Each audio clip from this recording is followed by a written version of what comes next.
Hello dear students, you're welcome in today's session. I hope you're all fine and enjoying the learning. Dear students, today we will discuss what is language. What is first, second and foreign language. Let us discuss what is language. Language is a means of communication through feelings, moods, ideas, information and experiences.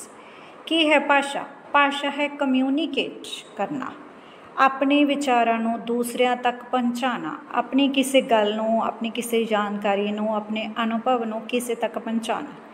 Simple ਸ਼ਬਦਾਂ ਵਿੱਚ ਭਾਸ਼ਾ ਆਪਣੀ ਗੱਲ ਕਹਿਣਾ ਹੈ।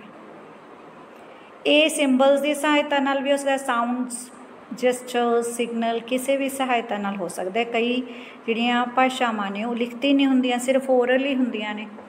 ਅਤੇ ਜਿਹੜੇ ਉਹਦੇ 'ਚ ਵਰਡਸ ਹੁੰਦੇ ਨੇ ਉਹਨੂੰ ਵੋਕੈਬਲਰੀ ਸ਼ਾਰਟ ਫਾਰਮ 'ਚ ਵੋਕੈਬ ਕਹਿ ਦਿੰਦੇ ਨੇ। ਜਿੰਨੇ ਵੀ ਸ਼ਬਦ ਨੇ ਮੈਨ ਹੈ, ਰੈਟ, ਬੈਟ, ਮਤਲਬ ਇਸ ਤਰ੍ਹਾਂ ਦੇ ਜਿੰਨੇ ਵਰਡਸ ਨੇ ਸਾਰਿਆਂ ਨੂੰ ਵੋਕੈਬ ਕਹਿੰਦੇ ਹਾਂ ਆਪਾਂ।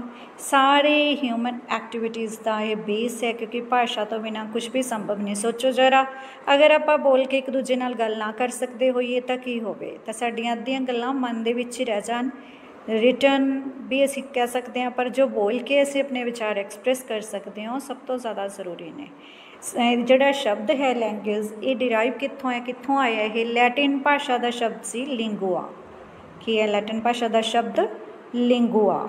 ਤਾਂ ਲਿੰਗੂਆ ਸ਼ਬਦ ਦਾ ਜਿਹੜਾ ਮੀਨਿੰਗ ਹੈ ਉਹ ਹੈਗਾ ਟੰਗ, ਜੀਵ, ਟੰਗ। ਤਾਂ ਟੰਗ ਜਿਹੜੀ ਹੈ ਇਹ ਮੇਨ ਰੋਲ ਅਦਾ ਕਰਦੀ ਹੈ, ਤਾਂ ਇਸ ਲਈ ਇਸ ਨੂੰ ਲੈਂਗੁਏਜ ਦੇ ਨਾਲ ਰੱਖਿਆ ਗਿਆ ਕਿ ਸਾਰਾ ਜ਼ਿਆਦਾ ਓਰਲ ਸਿਸਟਮ ਹੈ। ਲੈਂਗੁਏਜ ਅਸਲ ਵਿੱਚ ਬੋਲੀ ਹੈ, ਬੋਲਣ ਦੀ ਭਾਸ਼ਾ ਹੈ। ਅਤੇ ਸਿੰਬਲ ਜਿਹੜੇ ਵੋਕਲ ਸਿੰਬਲਸ ਨੇ, ਵੋਕਲ ਸਿੰਬਲਸ ਮਤਲਬ ਜੋ ਆਪਾਂ ਬੋਲਦੇ ਹਾਂ, ਬੋਲਣ ਵਾਲੇ ਔਰਗਨਸ ਨੇ ਅਤੇ ਸਿੰਬਲਸ ਨੇ, ਇਹ ਮਿਲ ਕੇ ਪੈਦਾ ਕਰਦੇ ਨੇ, ਵਿਚਾਰ ਪ੍ਰਗਟ ਕਰਦੇ ਨੇ, ਐਕਸਪ੍ਰੈਸ਼ਨ ਦਿੰਦੇ ਨੇ। ਤਾਂ ਸਿੰਪਲ ਵਰਡਸ ਜੇ ਆਪਾਂ ਲਿਖਣੇ ਇੰਗਲਿਸ਼ ਦੇ ਵਿੱਚ ਲੈਂਗੁਏਜ ਕੀ ਹੈ? What is language? Language is means of communication. Language is a way of expressing our thoughts and ideas. Language is communicating through symbols, sound, gestures, etc. Every language has its alphabets, every language has its own vocabulary, and the language is the means of all human activities as we can interact with this. Key characteristics ne language ਦੀ ਭਾਸ਼ਾ ਕੀ ਹੈ? means of communication. We have already discussed that language is means of communication. ਵਿਚਾਰਾਂ ਨੂੰ ਦੂਸਰਿਆਂ ਤੱਕ ਪਹੁੰਚਾਉਣਾ, communicate ਕਰਨਾ। Learned not automatic. ਭਾਸ਼ਾ ਸਿੱਖੀ ਜਾਂਦੀ ਹੈ, ਨਾ ਕਿ ਆਪਣੇ ਆਪ ਆ ਜਾਂਦੀ ਹੈ। ਮਦਰ ਟੰਗ ਤਾਂ ਥੋੜ੍ਹੀ ਬਹੁਤ ਆਪਣੇ ਆਪ ਆ ਵੀ ਜਾਂਦੀ ਹੈ, ਪਰ ਜੋ ਅਸਲੀ ਅਰਥਾਂ ਦੇ ਵਿੱਚ ਆਪਾਂ ਨੂੰ ਗ੍ਰਾਮੈਟੀਕਲ ਲੈਂਗੁਏਜ ਆਉਂਦੀ ਹੈ ਉਹ ਸਿੱਖ ਕੇ ਹੀ ਆਉਂਦੀ ਹੈ। ਸੋ ਇਹ ਇੱਕ ਗਲਤ ਫਹਿਮੀ ਹੈ ਸਾਡੀ ਕਿ ਭਾਸ਼ਾ ਸਿੱਖਣ ਦੀ ਲੋੜ ਨਹੀਂ ਹੁੰਦੀ। No, it's learned not automatic. System, ਇੱਕ ਸਿਸਟਮ ਬਣਿਆ, ਸ਼ਬਦ ਨੇ, ਧੁਨੀਆਂ ਨੇ, ਸਟਰਕਚਰਸ ਨੇ। System of systems. ਹਾਂਜੀ, ਸਿਸਟਮ ਆਫ ਸਿਸਟਮਸ ਕਿਵੇਂ ਹੋਇਆ? ਇੱਕ ਚੀਜ਼ ਨਾਲ ਕੁਛ ਨਹੀਂ ਹੋ ਸਕਦਾ। ਮੰਨ ਲਓ ਕਿੰਨੇ ਸਾਰੇ ਔਰਗਨਸ ਬੋਲਣ ਦੇ ਵਿੱਚ ਭੂਮਿਕਾ ਅਦਾ ਕਰਦੇ। ਕੇਵਲ ਲਿਪਸ ਨਹੀਂ ਹੈ, ਕੇਵਲ ਟੰਗ ਨਹੀਂ, ਕੇਵਲ ਪੈਲਟ ਸਿਸਟਮ, ਵੋਕਲ ਔਰਗਨਸ, ਮਤਲਬ ਬਹੁਤ ਸਾਰੇ ਔਰਗਨਸ ਨੇ। ਇੱਕ ਸਿਸਟਮ ਦੇ ਨਾਲ ਦੂਸਰਾ ਸਿਸਟਮ ਜੁੜਿਆ ਹੋਇਆ। ਜਿਵੇਂ ਆਪਣੇ ਸਰੀਰ ਦੇ ਵਿੱਚ ਹੁੰਦੇ ਨਾ, ਨਾੜੀ ਸਿਸਟਮ ਹੈ, ਬਲੱਡ ਸਿਸਟਮ ਹੈ, ਸਾਰੇ ਸਿਸਟਮ ਇੱਕ ਦੂਜੇ ਨਾਲ ਜੁੜੇ ਹੋਏ। ਇਕੱਲਾ ਇੱਕ ਸਿਸਟਮ ਕੋਈ ਕੰਮ ਨਹੀਂ ਕਰ ਸਕਦਾ। ਸਿੰਬਲ ਦਾ ਸਿਸਟਮ ਹੈ, ਸਿੰਬਲਸ ਨੇ ਸਾਰੇ ਲਈ। ਜਿਵੇਂ ਆਪਾਂ ABCD ਅਲਫਾਬੈਟ ਨੇ, ਸਾਊਂਡਸ ਨੇ, ਵਾਊਲਸ ਨੇ, ਕੌਨਸੋਨੈਂਟਸ ਨੇ, ਹੈ ਨਾ, ਇਹ ਸਾਰੇ ਸਿੰਬਲਸ ਦਾ ਉਹ ਹੈ। ਆਰਬਿਟਰੇਰੀ ਹੈ, ਔਰ ਸਿੰਬਲਸ ਦਾ ਲੈਟਰਸ ਦਾ ਸੰਬੰਧ ਹੀ ਕੋਈ ਹੈ ਨਹੀਂ। ਮੰਨ ਲਓ pen, why is it called pen? Man, why is it called man? ਮਤਲਬ ਕਿਸੇ ਚੀਜ਼ ਦਾ ਉਹ ਨਾਮ ਕਿਉਂ ਹੈ, ਇਸ ਦਾ ਕੋਈ ਲੌਜਿਕ ਨਹੀਂ। ਸੋ ਲੈਂਗੁਏਜ ਜਿਹੜੀ ਹੈ ਉਹਦੇ ਜਿਹੜੇ ਸਿੰਬਲਸ ਨੇ, ਉਹਦੇ ਜਿਹੜੇ ਅਲਫਾਬੈਟਸ ਨੇ, ਸਾਰੇ ਆਰਬਿਟਰੇਰੀ ਨੇ। ਆਰਬਿਟਰੇਰੀ ਹੁੰਦੇ ਜਿਨ੍ਹਾਂ ਦਾ ਅਸਲ ਵਿੱਚ ਕੋਈ ਸੰਬੰਧ ਨਾ ਹੋਵੇ, ਬਸ ਐਵੇਂ ਹੀ ਬਣਾਇਆ ਗਿਆ ਹੋਵੇ। ਵੋਕਲ ਸਾਊਂਡ ਜਿਹੜੀਆਂ ਨੇ ਵੋਕਲ ਔਰਗਨਸ ਪ੍ਰੋਡਿਊਸ ਕਰਦੇ ਨੇ, ਜਿਵੇਂ ਸਾਰੇ ਮਾਊਥ ਦੇ ਔਰਗਨਸ ਤੁਸੀਂ ਦੇਖੇ ਹੋਣਗੇ, ਸਪੀਚ ਔਰਗਨਸ। ਯੂਨੀਕ ਹੈ ਹਰ ਇੱਕ ਭਾਸ਼ਾ। ਪੰਜਾਬੀ ਅਲੱਗ, ਹਿੰਦੀ ਅਲੱਗ, ਇੰਗਲਿਸ਼ ਅਲੱਗ, ਅਲੱਗ ਹੈ ਨਾ ਤਿੰਨੋਂ ਭਾਸ਼ਾਵਾਂ। ਦੇਖੋ ਅਲੱਗ ਸ਼ਬਦ, ਅਲੱਗ ਅੱਖਰ, ਐਵਰੀਥਿੰਗ, ਗ੍ਰਾਮਰ, ਸਟਰਕਚਰ। ਸਕਿੱਲਸ ਹੈ, ਇੱਕ ਸਕਿੱਲ ਹੈ, ਕਲਾ ਹੈ, ਸਿੱਖਣੀ ਪੈਂਦੀ ਹੈ। ਪ੍ਰੈਕਟਿਸ ਦੇ ਨਾਲ ਇੰਪਰੂਵ ਹੁੰਦੀ ਰਹਿੰਦੀ ਹੈ। ਪ੍ਰੈਕਟਿਸ ਨਾਲ ਅਸੀਂ ਪੰਜਾਬੀ ਵਧੀਆ ਬੋਲਣ ਲੱਗ ਜਾਂਦੇ ਹਾਂ, ਪ੍ਰੈਕਟਿਸ ਨਾਲ ਅਸੀਂ ਹਿੰਦੀ ਵਧੀਆ ਬੋਲਣ ਲੱਗ ਜਾਂਦੇ ਹਾਂ, ਪ੍ਰੈਕਟਿਸ ਦੇ ਨਾਲ ਹੀ ਅਸੀਂ ਇੰਗਲਿਸ਼ ਵੀ ਵਧੀਆ ਬੋਲ ਸਕਦੇ ਹਾਂ। ਤਾਂ ਇਹ ਸੀ ਸਾਡੇ ਇਹਦੀ ਵਿਸ਼ੇਸ਼ਤਾਵਾਂ। ਇੰਪੋਰਟੈਂਸ ਕੀ ਹੈ ਟੈਕਸਟ ਬੁੱਕ ਦੀ? ਇੰਪੋਰਟੈਂਟ ਹੈ। ਇਹ ਟਰਾਂਸਮਿਸ਼ਨ ਲਈ ਨੌਲੇਜ ਨੂੰ ਇੱਕ ਥਾਂ ਦੂਸਰੀ ਤੱਕ ਸੰਚਾਰ ਹੁੰਦਾ, ਬੱਚਿਆਂ ਤੱਕ ਪਹੁੰਚਦੀ ਹੈ, ਚਾਹੇ ਮਦਰ ਟੰਗ ਟੀਚ ਕਰਨੀ ਹੋਵੇ, ਚਾਹੇ ਫੋਰਨ ਲੈਂਗੁਏਜ। ਪ੍ਰਿੰਟ ਮੀਡੀਆ ਦੇ ਰੂਪ ਵਿੱਚ ਉਪਲਬਧ ਹੈ, ਚੀਪ ਐਂਡ ਬੈਸਟ। ਕਈ ਵਾਰ ਸਾਡੇ ਕੋਲ ਕੋਈ ਸੁਵਿਧਾ ਨਹੀਂ ਵੀ ਹੋ ਸਕਦੀ, ਜੋ ਨੈੱਟ ਔਨਲਾਈਨ ਮੀਡੀਆ ਹੈ ਜਾਂ ਦੂਸਰਾ ਮੀਡੀਆ ਹੈ, ਤਾਂ ਪ੍ਰਿੰਟ ਰੂਪ 'ਚ ਹਮੇਸ਼ਾ ਆਪਣੇ ਕੋਲ ਮੌਜੂਦ ਹੁੰਦੀ ਹੈ। ਟੀਚਰ ਦੇ ਹੱਥਾਂ ਦੇ ਵਿੱਚ ਇੱਕ ਇੰਸਟਰੂਮੈਂਟ ਹੈ ਕਿ ਟੀਚਰ ਇਸ ਤੋਂ ਇੱਕ ਥੋੜ੍ਹੀ ਬਹੁਤ ਗਾਈਡੈਂਸ ਲੈ ਸਕਦੇ ਕਿ ਇਸ ਤਰ੍ਹਾਂ ਦਾ ਕੰਮ ਕਰਨਾ। Meaning and purpose to teaching, ਕਿ ਇਹ ਸਿਲੇਬਸ ਵਗੈਰਾ ਦੀ ਵੰਡ ਕੀਤੀ ਹੋਈ ਹੈ ਕਿ ਇੱਕ ਚੈਪਟਰ ਹੋ ਗਿਆ, 2 ਚੈਪਟਰ ਇਸ ਨੂੰ ਆਪਣੀ ਅਲੱਗ-ਅਲੱਗ ਡਿਵੀਜ਼ਨ ਕਰ ਸਕਦੇ। ਸਿਸਟਮ ਹੈ ਕਿ ਲਿਆਉਂਦਾ, ਉਹ ਸਿਸਟਮੈਟਿਕ ਰੀਡਿੰਗ ਹੋ ਜਾਂਦੀ ਹੈ, ਯਾਨੀ ਕਿ ਅੱਜ ਕੁਝ ਕਰ ਲਿਆ ਕੱਲ੍ਹ ਕੁਝ, ਪਤਾ ਹੁੰਦਾ ਕਿ ਕੱਲ੍ਹ ਇਹ ਕੀਤਾ, ਅੱਜ ਪ੍ਰੀਵੀਅਸ ਨੌਲੇਜ ਦੇ ਨਾਲ ਨਿਊ ਨੌਲੇਜ ਨੂੰ ਜੋੜਿਆ ਜਾ ਸਕਦਾ ਹੈ। ਗਾਰਡਸ ਅਗੇਂਸਟ ਐਨੀ ਅਨਨੈਸੈਸਰੀ ਰੈਪੀਟੀਸ਼ਨ, ਨਾ ਤਾਂ ਜ਼ਰੂਰਤ ਤੋਂ ਜ਼ਿਆਦਾ ਕੋਈ ਚੀਜ਼ ਬਾਰ-ਬਾਰ ਕਰਵਾਈ ਜਾਵੇ ਅਤੇ ਨਾ ਹੀ ਅਮਿਸ਼ਨ, ਕੋਈ ਚੀਜ਼ ਇਹ ਹੈ ਕਿ ਮਿਸਿੰਗ ਹੋ ਜੇ, ਅਮਿਸ਼ਨ ਵੀ ਨਹੀਂ ਹੋਏਗੀ ਕਿ ਰਹਿ ਗਿਆ, ਕੁਝ ਕਰਵਾਉਣਾ ਹੀ ਰਹਿ ਗਿਆ। ਭੁੱਲ ਵੀ ਸਕਦਾ ਟੀਚਰ ਵੀ, ਤਾਂ ਇੱਕ ਹਿਊਮਨ ਬੀਇੰਗ ਹੈ ਅਤੇ ਉਹ ਤੋਂ ਵੀ ਕੁਝ ਰਹਿ ਸਕਦਾ, ਤਾਂ ਬੁੱਕ ਉਸ ਨੂੰ ਇਸ ਗੱਲ ਤੋਂ ਰੋਕਦੀ ਹੈ। ਫੈਸਿਲੀਟੇਟ ਕਰਦੀ ਹੈ ਲਰਨਿੰਗ ਨੂੰ, ਸਹਾਇਤਾ ਕਰਦੀ ਹੈ ਉਹਦੀ, ਐਂਡ ਸਟੇਬਲਾਈਜ਼ ਕਰਦੀ ਹੈ, ਉਸ ਨੂੰ ਸਥਿਰ ਬਣਾਉਂਦੀ ਹੈ, ਜੋ ਸਿੱਖਿਆ ਉਹ ਬੱਚੇ ਦੇ ਮਨ ਦੇ ਵਿੱਚ ਸਹੀ ਹੋ ਜਾਂਦਾ ਹੈ।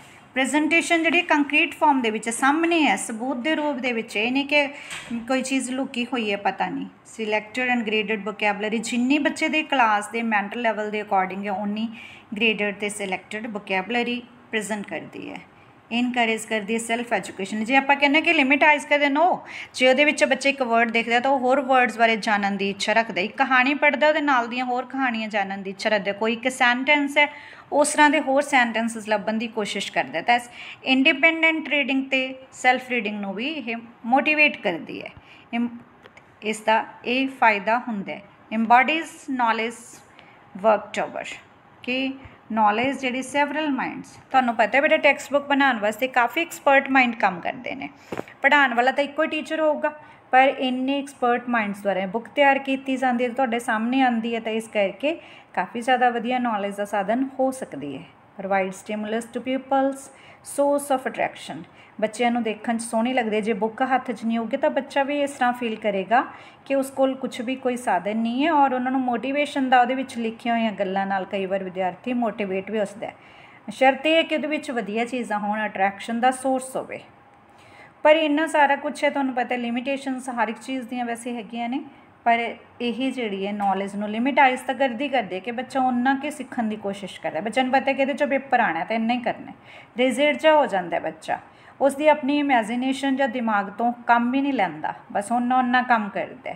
ਕਈ ਵਾਰ ਇਹ ਵੀ ਹੁੰਦਾ ਕਿ ਟੈਕਸਟ ਬੁੱਕ ਬਣਾਉਣ ਵਾਲਿਆਂ ਦਾ ਸੈਲਫ ਮੋਟਿਵ ਹੁੰਦਾ ਅਤੇ ਰਿਕਮੈਂਡ ਕਰਨ ਵੇਲੇ ਵੀ ਸੈਲਫ ਮੋਟਿਵ ਦੀ ਵਰਤੋਂ ਕੀਤੀ ਜਾਂਦੀ ਹੈ, ਤਾਂ ਉਹਦਾ ਬੱਚਿਆਂ ਦਾ ਨੁਕਸਾਨ ਹੋ ਜਾਂਦਾ। ਅਤੇ ਇੱਕ ਇਹ ਹੈ ਕਿ ਬੁੱਕ ਜਿਹੜੀ ਬਣੀ ਹੈ ਉਹ ਸਾਰੇ ਦੇਸ਼, ਸਾਰੇ ਰਾਜ ਲਈ ਬਣੀ ਹੁੰਦੀ ਹੈ, ਉਸ ਏਰੀਏ ਦੇ ਡਿਮਾਂਡਸ ਨੂੰ ਫੁਲਫਿਲ ਨਹੀਂ ਕਰਦੀ, ਕਿਉਂਕਿ ਬੱਚਾ ਜਿਸ ਏਰੀਏ 'ਚ ਰਹਿੰਦਾ, ਜਿਸ ਤਰ੍ਹਾਂ ਦਾ ਲੋਕਲ ਐਟਮੋਸਫੇਅਰ ਹੈ, ਉਹਦੇ ਅਕੋਰਡਿੰਗ ਬੁੱਕ ਕਈ ਵਾਰ ਪੂਰੀ ਨਹੀਂ ਉਤਰਦੀ। ਅਤੇ ਇੰਡਕਟਿਵ ਮੈਥਡ ਵੀ ਨਹੀਂ ਫੋਲੋ ਕਰਦੀ, ਕਿਉਂਕਿ ਇਹਦੇ ਵਿੱਚ ਰੂਲਸ ਵਗੈਰਾ ਵੀ ਸਾਰੇ ਦਿੱਤੇ ਹੁੰਦੇ ਨੇ। ਤਾਂ ਜਦੋਂ ਬੱਚਾ ਇਹ ਨਹੀਂ ਕਿ ਬੱਚੇ ਨੂੰ ਆਪਾਂ ਕੋਈ ਐਗਜ਼ਾਮਪਲ ਦਿੱਤੀ ਅਤੇ ਉਸ ਤੋਂ ਬਾਅਦ ਬੱਚਾ ਆਪਣੇ ਮਾਈਂਡ ਨਾਲ ਤਿਆਰ ਕਰੇ ਕੋਈ ਹੋਰ ਵਾਕ।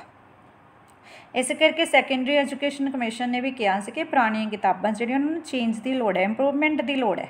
ਨੈਸ਼ਨਲ ਐਜੂਕੇਸ਼ਨ ਪਾਲਿਸੀ 1986 ਨੇ ਵੀ ਇਹੀ ਕਿਹਾ ਸੀ ਕਿ ਜਿਹੜੀਆਂ ਟੈਕਸਟ ਬੁੱਕ ਇਹਨਾਂ ਦੀ ਕੁਆਲਿਟੀ ਅਤੇ ਕੰਟੈਂਟ ਨੂੰ ਬਦਲਣ ਦੀ ਲੋੜ ਹੈ, ਵਿਦਿਆਰਥੀ ਓਰੀਐਂਟਡ ਕਰਨ ਦੀ ਲੋੜ ਹੈ, ਐਕਟੀਵਿਟੀ ਓਰੀਐਂਟਡ ਕਰਨ ਦੀ ਲੋੜ ਹੈ, ਰੀਅਲ ਲਾਈਫ ਦੀ ਬੇਸਡ ਬਣਾਉਣ ਦੀ ਲੋੜ ਹੈ, ਇਮੈਜੀਨੇਸ਼ਨ ਵਧਾਉਣ ਵਾਲੀ ਬਣਾਉਣ ਦੀ ਲੋੜ ਹੈ। ਉਸ 'ਚ ਇਸ ਤਰ੍ਹਾਂ ਦਾ ਮਟੀਰੀਅਲ ਹੋਵੇ ਕਿ ਬੱਚਾ ਅਟਰੈਕਟ ਵੀ ਹੋਵੇ ਅਤੇ ਬੱਚਾ ਖੁਦ ਕਰਕੇ ਵੀ ਵੇਖੇ। ਐਕਸਰਸਾਈਜ਼ਜ਼ ਐਂਡ ਐਕਟੀਵਿਟੀ ਇਸ ਹਿਸਾਬ ਨਾਲ ਹੋਣੀਆਂ ਚਾਹੀਦੀਆਂ ਨੇ।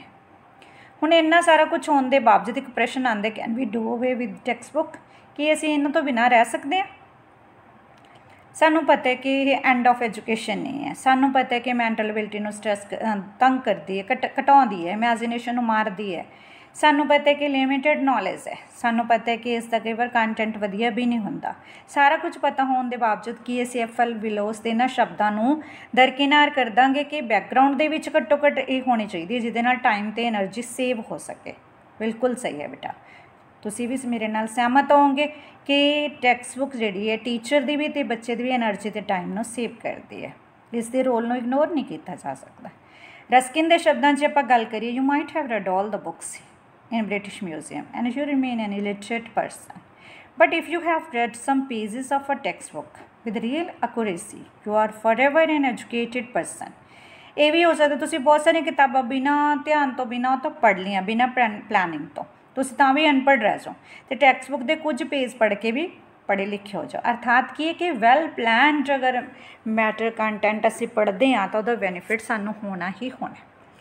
दूसरी गल है कि आप क्लास का जो मैंटल लैवल तय करते हैं क्लास पास करन दे भी तय करते हैं क्राइटेरिया तो कोई ना कोई तो सानूं बनाना ही पैना ना। इस करके रस्किन दे शब्द बहुत कुछ कह जाते कि टैक्सट बुक की ज़रूरत है इसलिए असीं इन्हां तो बिना नहीं रह सकते। We can't do away with textbooks it's necessary but हाँ मॉडिफाई कर सकते हैं एक्सट्रा बुक्स की रिकमेंडेशन कर सकते हैं एक्सट्रा एक्टिविटीज़ करवा सकते हैं पर टैक्सट बुक तो बिना नहीं चल सकता। तो कंक्लूजन आप की कढ़ांगे कि in spite of so many limitations textbook can prove beneficial if use judiciously by a teacher. ये टीचर ध्यान नाल वरते तो बहुत ही फायदेमंद साबित हो सकती हैं। ज़्यादा जोर ना दिता जाए टैक्सट बुक पर लोड़ तो किते बच्चों नाल दूसरिया किताबां पढ़न की आदत पाई जाए बच्चों खुद करके काम करन की आदत पाई जाए उस तो जस्ट हिंट ले लिया जाए बाकी बच्चे खुद डिवेलप करना आइडियाज़। मान लो एक सेंटेंस ले लिया बच्चे वो वर्गे होर सेंटेंसिस बनाओ बच्चे ने सैल्फ रीडिंग की बुक की तो उस तो बाद दूसरिया बुक्स की भी सैल्फ रीडिंग करने लिए प्रेरित किया जाए। इसनों ओबीडियंट स्लेव की तरह रखे जाए ना कि कमांडिंग मास्टर भाव की है कि ये ना हो कि किताबां साडी वो जी टैक्सट बुक है वही साडा कमांडर बन जाए जदों कि वो तो साडे हत्थां 'च है साडे अकॉर्डिंग चले असी जो चाहुंदे हां बुक तो प्राप्त करिए। इंटरैक्टिव होनी चाहिए ने कम्यूनीकेटिव होनी चाहिए ताकि बच्चों की सारिया स्किल्स भी डिवेलप हो बच्चे च इंटरैक्शन की फीलिंग भी आए बच्चा कम्यूनीकेट भी कर सके और बच्चा उसनों समझ के अपनी आइडियाज़ फॉर्म कर सके अपनी सेंटेंसिस अपनी वोकैबुलरी डिवेलप कर सके तो उस बारे चंगी तरह जान सके जो कंटेंट उसने टैक्सट बुक चो पढ़े वो बारे उन्होंने वाइड नॉलेज हो सके अपने टीचर तो क्वेश्चन आस्क कर सके पेयर ग्रुप के विच अपने पेयर ग्रुप के पेयर्स के विच उसनों डिस्कस कर सके तो ये कुछ कमियां दूर हो जान तो टैक्सट बुक भी बहुत वधिया रोल निभा सकती है। सो we can say in short words that textbook is also necessary for the guidance of a teacher and a student, but they are used with proper care, judiciously used, not less, not more. जिन्नी की ज़रूरत है उन्ना के उसका प्रयोग किया जाए। That's all about textbooks. Okay बेटा, thank you.